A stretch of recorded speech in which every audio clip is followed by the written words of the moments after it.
Hello everyone, आप सभी का स्वागत है हमारे इस वीडियो में। आज के वीडियो में हम लैब टेक्नीशियन के लिए मोशन गति से रिलेटेड कुछ महत्वपूर्ण एमसीक्यू क्वेश्चन देखने वाले हैं जो एग्ज़ाम के पॉइंट ऑफ व्यू से बहुत इम्पॉर्टेंट है। तो चलिए वीडियो को बिना देर के स्टार्ट करते हैं। आज का वीडियो का पहला क्वेश्चन है,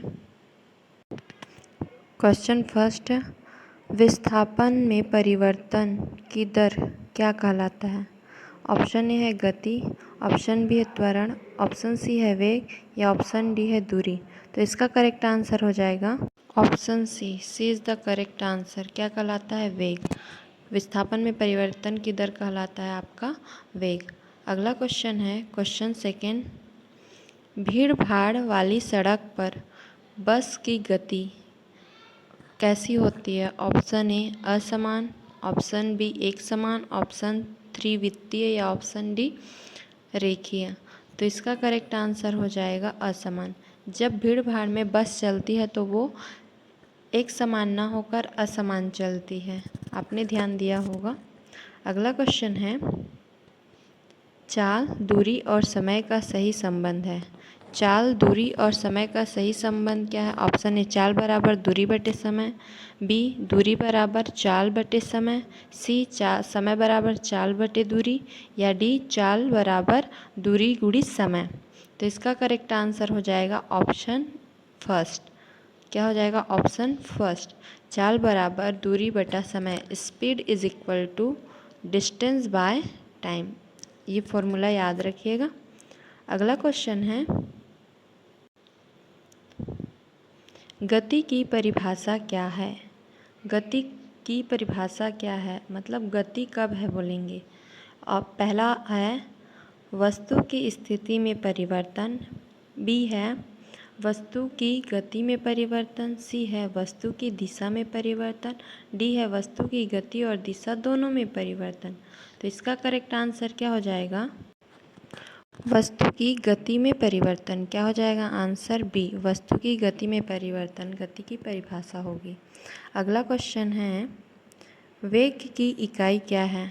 वेलोसिटी की यूनिट पूछा गया है। ऑप्शन ए दिया है metre per second, option B दिया है मीटर प्रति सेकंड स्क्वायर, ऑप्शन सी दिया है किलोग्राम प्रति मीटर या ऑप्शन डी न्यूटन मीटर प्रति मीटर। तो इसका करेक्ट आंसर हो जाएगा ऑप्शन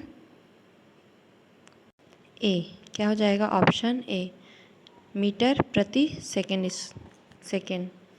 अगला क्वेश्चन है, त्वरण की परिभाषा क्या है?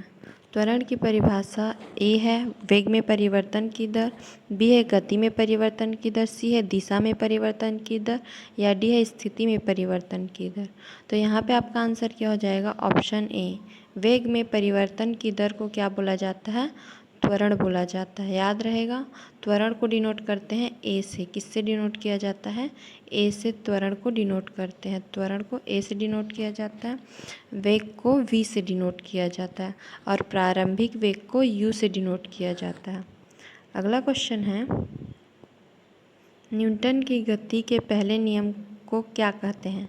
ऑप्शन ए जड़त्व का नियम, ऑप्शन बी बल का नियम, ऑप्शन सी ऊर्जा का नियम या ऑप्शन डी गति का नियम। तो इसका करेक्ट आंसर हो जाएगा ऑप्शन ए, जड़त्व का नियम। न्यूटन की गति के पहले नियम को कहा जाता है जड़त्व का नियम। याद रहेगा। और तृतीय नियम को क्या बोला जाता है?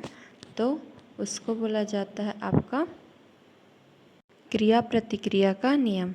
अगला क्वेश्चन है, वेग समय ग्राफ का क्षेत्रफल क्या दर्शाता है? वेग समय ग्राफ का क्षेत्रफल क्या दर्शाता है? ऑप्शन ए दूरी, ऑप्शन बी गति, ऑप्शन सी त्वरण या ऑप्शन डी विस्थापन। तो इसका करेक्ट आंसर हो जाएगा ऑप्शन डी, विस्थापन। क्या कहलाता है? विस्थापन। याद रखिए, वेग समय ग्राफ का क्षेत्रफल क्या दर्शाता है पूछेगा तो विस्थापन को दर्शाता है। अगला क्वेश्चन है, एक वस्तु की गति के बारे में निम्नलिखित में से कौन सा कथन असत्य है? असत्य पूछा है। ऑप्शन ए गिवन है, गति एक वस्तु की स्थिति में परिवर्तन की दर है, ऑप्शन बी है वेग एक वस्तु की गति और दिशा दोनों को दर्शाता है। ऑप्शन सी है त्वरण एक वस्तु के वेग में परिवर्तन की दर है। और ऑप्शन डी है गति एक सदिश राशि है। तो ऑप्शन कौन सा हो जाएगा? ऑप्शन डी हो जाएगा। ठीक है, ऑप्शन डी गति एक सदिश राशि है, ये असत्य है। याद रखिएगा, गति जो होता है, स्पीड जो होता है, वो एक अदिश राशि है। अदिश का मतलब क्या है? जिसके परिणाम तो होते हैं, परिमाण तो होते हैं, लेकिन दिशा नहीं होती, तो उसको बोला जाता है अदिश राशि। और सदिश राशि किसको बोलते हैं? जिसमें परिमाण और दिशा दोनों होते हैं, उसको सदिश राशि बोला जाता है। अगला क्वेश्चन है, एक वस्तु का विस्थापन शून्य होने पर उसकी गति कैसी होगी? अगर कोई वस्तु का विस्थापन शून्य है तो उसकी गति कैसी होगी? पहला, वस्तु अपनी प्रारंभिक स्थिति में वापस आ जाएगी। दूसरा, वस्तु की गति शून्य होगी, वस्तु का त्वरण शून्य होगा, या वस्तु की गति एक समान होगी। तो यहाँ पे क्या हो जाएगा? अगर विस्थापन शून्य है तो हम बोल सकते हैं वस्तु अपनी प्रारंभिक स्थिति में वापस आ जाएगी। अगला क्वेश्चन है यहाँ पे आपका, एक वस्तु का त्वरण धनात्मक होने पर क्या होता है? त्वरण धनात्मक रहेगा, पॉजिटिव रहेगा, तो क्या होगा? ऑप्शन ए वस्तु की गति बढ़ेगी, ऑप्शन बी वस्तु की गति घटती है, या ऑप्शन सी वस्तु का वेग शून्य होता है, या ऑप्शन डी वस्तु की दिशा बदलती है। तो इसका करेक्ट आंसर हो जाएगा आपका ऑप्शन ए। याद रखिए, वस्तु की गति बढ़ जाती है, धनात्मक त्वरण है तब। अगला क्वेश्चन है, एक वस्तु का विस्थापन और दूरी के बीच क्या अंतर है? ऑप्शन ए विस्थापन एक सदिश राशि जबकि दूरी एक अदिश राशि। ऑप्शन बी विस्थापन एक अदिश राशि जबकि दूरी एक सदिश राशि है। ऑप्शन सी विस्थापन और दूरी दोनों सदिश राशियां हैं, या ऑप्शन डी विस्थापन और दूरी दोनों अदिश राशियां हैं। तो इसका करेक्ट आंसर हो जाएगा आपका ऑप्शन ए। ऑप्शन ए विस्थापन होता है वो सदिश राशि होती है, और दूरी जो होती है वो अदिश राशि होती है। तो option A is the correct answer.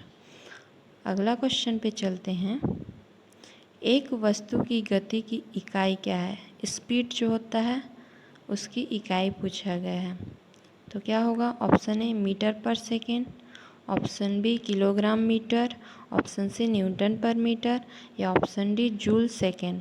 तो याद रखिएगा, स्पीड जो होता है वो डिस्टेंस बाय टाइम होता है, मतलब डिस्टेंस अपॉन समय होता है।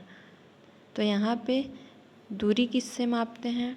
मीटर से, और टाइम किससे मेज़रमेंट करते हैं? सेकेंड से। तो इसका करेक्ट आंसर हो जाएगा ऑप्शन ए मीटर प्रति सेकेंड। अगला क्वेश्चन है, एक वस्तु का त्वरण ऋणात्मक होने पर क्या होता है?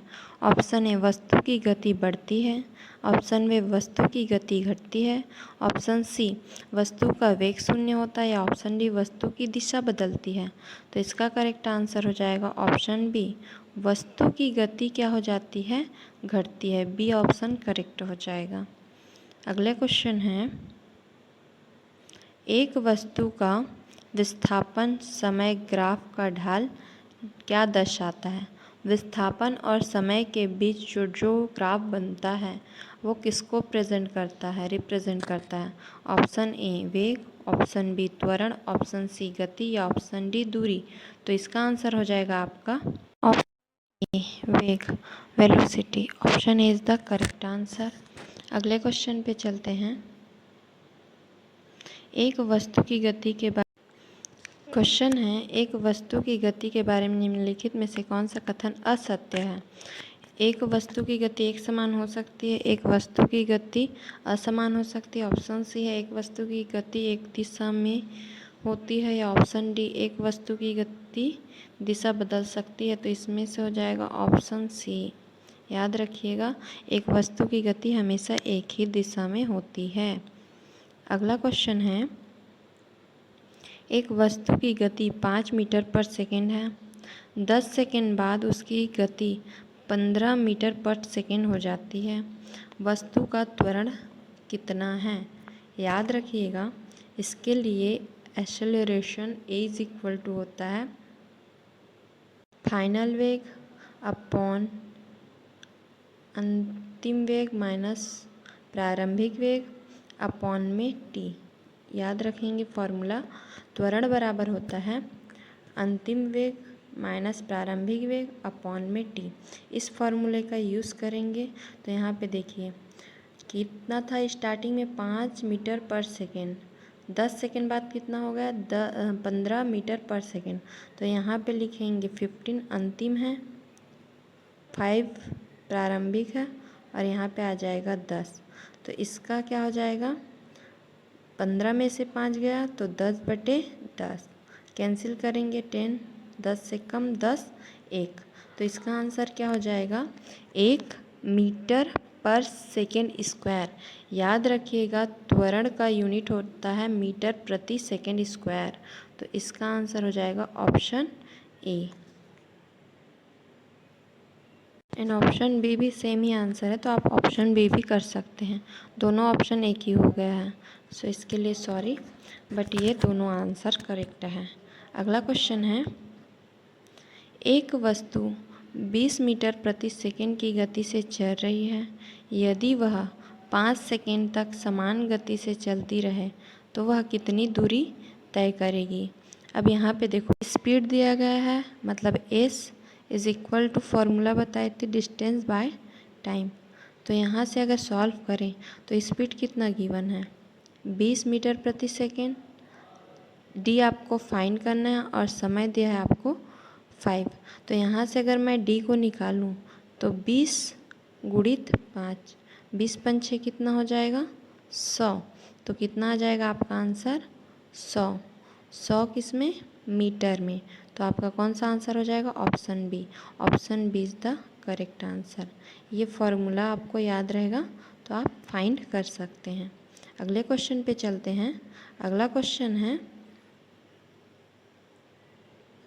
न्यूटन का तीसरा गति नियम क्या कहलाता है।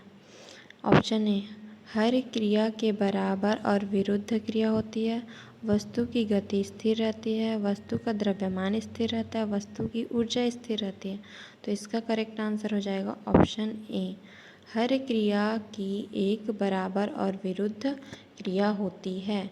इसे बोला जाता है न्यूटन का third law. Option A is correct answer. अगला क्वेश्चन है, न्यूटन की गति के दूसरे नियम का सूत्र। न्यूटन की गति का दूसरा नियम है F is equal to M A. F force, ठीक है, M मास, A क्रिया और प्रतिक्रिया के बल कैसे कार्य करते हैं, एक ही वस्तु पर, अलग अलग वस्तु पर, एक ही दिशा में, विरुद्ध दिशा में। तो याद रखिएगा ये अलग अलग वस्तुओं पर करते हैं। ऑप्शन बी करेक्ट हो जाएगा, अलग अलग वस्तुओं पर। अगला क्वेश्चन है, यदि किसी वस्तु का 10 न्यूटन बल लगाया जाता है, उसका द्रव्यमान 5 किलोग्राम है, तो उसका त्वरण कितना होगा। अभी हमने फॉर्मूला देखा F is equal to M A. यहाँ पे बल दिया गया है 10, द्रव्यमान दिया गया है 5, ए आपको फाइंड करना है। तो अगर इसको सॉल्व करेंगे तो 5 एकम 5, 5 दूनी 10, ए कितना आ गया आपका 2 मीटर प्रति सेकेंड। अभी बताई थी त्वरण का जो यूनिट होता है वो मीटर प्रति सेकेंड। ऑप्शन बी इसका करेक्ट आंसर हो जाएगा, B is the correct answer. आज के लिए बस इतना ही। इस तरीके के और वीडियो के लिए आप हमारे चैनल से जुड़ सकते हैं। हमारे चैनल को सब्सक्राइब कीजिए, बेल आइकन को प्रेस कीजिए ताकि कोई भी वीडियो डले तो इसका नोटिफिकेशन आप तक पहुंच सके। Thanks for watching.